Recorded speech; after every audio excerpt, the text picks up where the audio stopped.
Okay, I somehow messed up the intro. Hey, it's me, your boy Blue Getsu Guy, and today I'll be going over the new cards from the Albaz structure deck.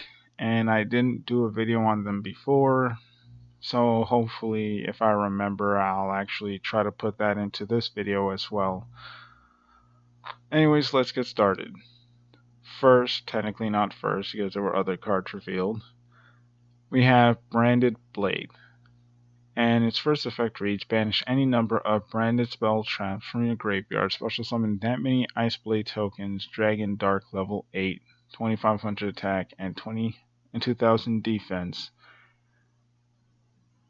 Which is it's pretty weird. I would say that this card is pretty strong because it doesn't put any restrictions on your tokens.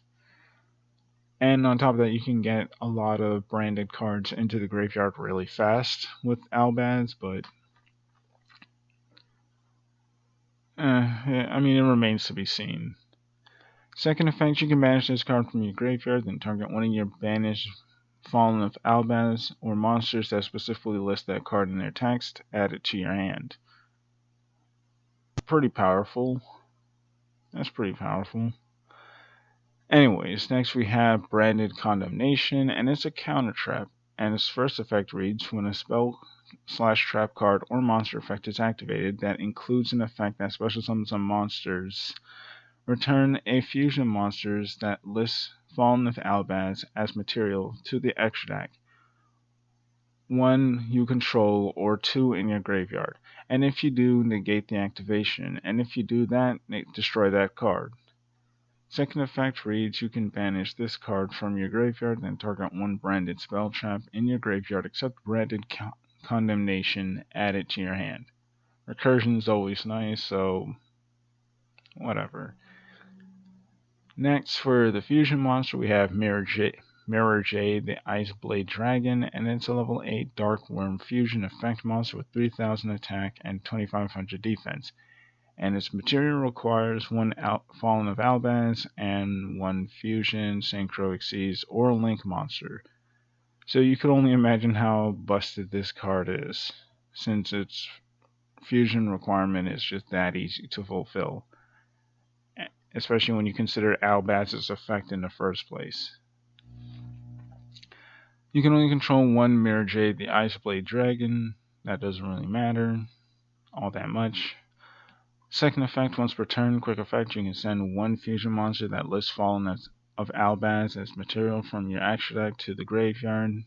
Manage one monster on the field, but this effect cannot be used again the next turn. But again, it doesn't really matter. You resolve this once, you're most likely winning, since this is non-targeting banishing, and it also sets up your graveyard with Albaz plays by sending a fusion monster. And as you all know, most of the Albaz fusions have effects that trigger in the end phase when they're sent to the graveyard. Third effect, if this face-up fusion summon card you control leaves the field by your opponent, so if they banish it, this effect even triggers. You can activate this effect, destroy all monsters they control during the end phase of this turn. Which is also pretty nice. I mean, board nukes aren't as powerful as they used to, but this is still pretty nuts. Next we have Rubellion, the Divine Flame Dragon, and it's a level 8 Light Dragon fusion effect monster with 2500 attack and 3000 defense. And its material requires one dark monster plus one Fallen of Albaz. And the weird and ironic thing is this monster is a light monster, even though it practically requires two dark monsters. Anyways, if this card is fusion summoned, you can discard one card, fusion summon one level 8 or lower fusion monster from your extra deck, except Rubellion, the Divine Flame Dragon, by shuffling fusion material listed on it into the deck from among your cards on the field or in your graveyard, and or your face-up banished cards. But for the rest of this turn, this card cannot attack. Also, you cannot special summon monsters from the extra deck except fusion monsters. This is again pretty alright, because it is what it is. You fusion summon this, and if you have resources, you could fusion summon again. But you most likely want to fusion summon this thing. I mean, you can still fusion summon this thing, especially since you could fusion summon from almost anywhere. But you get what I'm saying. Hopefully. Also, these are like the new tokens coming out in the structure deck. So there's that. And here's where I cut the video and go to the other Albaz cards, assuming I remember to edit this. For the first cards revealed from the structure deck, we have Tri-Brigade Merit Carrier. It doesn't really help Tri-Brigades at all, so kind of upsets me a little bit, but whatever. It's a first effect. Oh yeah, I forgot. It's a level 4 winged beast effect monster with 800 attack and 0 defense. First effect reads when your opponent activates a monster effect and you control a fusion monster that lists Fallen of Albaz as material. Quick effect, you can send this card from your hand or field to the graveyard and negate that effect. For the second effect, it reads if this card becomes banished, you can add one Fallen of Albaz or one monster that lists that monster in its text from your deck to your hand except Tri-Brigade Merit Carrier. When I saw this part, I thought it was going to be something that helped Tri-Brigade, but no. It's just a Tri-Brigade name, and that kind of bugs me. Next, we have Spriggan's Kit, and it's a level 4 Dark Beast effect monster with 1700 attack and 1000 defense. And its first effect reads if you have a fusion monster that lists Fallen of Albaz as material on your field or in your graveyard, you can special summon this card from your hand. Which can work in Spriggan's, and sometimes your Spriggan cards send Albaz, or at least Albaz parts to the graveyard, but not sure how well that would work since this is a level 4 Dark Beast monster, not a machine fire monster. Then again, I don't think there's any such restrictions in Spriggan's. So, second effect reads, if this card is normal or special summoned, you can add one branded spell trap that's banished or in your deck or graveyard.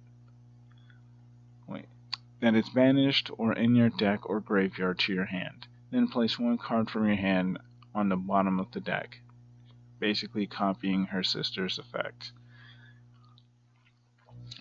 Next, we have Unlikely Sword Soul Allies, and they are a light spellcaster tuner effect monster, level 4 with 1800 attack and 1500 defense. And its first effect reads when a monster declares an attack, you can special summon this card from your hand, and if you do, negate that attack. Then if you control a fusion monster that lists Fallen of Albaz as material, you can destroy the attacking monster. Second effect, if a monster becomes banished face up, you can banish this card from your field or graveyard, special summon one light spellcaster whose attack equals its own defense from your hand or graveyard. Next we have Paradise Branded, and it's a continuous spell card, and its first effect reads, the activation of your cards and effects that includes an effect that fusion summons a fusion monster cannot be negated. Also your opponent's cards and effects cannot activate when a monster is fusion summoned this way. Which is nice, it helps you protect your fusion summons. And it's most likely going to work really well in Despia's. And the second effect reads, if you fusion summon a fusion monster, you can add one Fallen of Albaz or one monster that lists that card and its text from your deck to your hand. Which again works really well with Despia's. That's probably why you have Albaz standing over Albaz. Anyways, that seems like it's all for the Albaz cards so far. Tell me what you guys think about them in the comment section below. And it's been me, your boy Blue Getziga, and I'm out.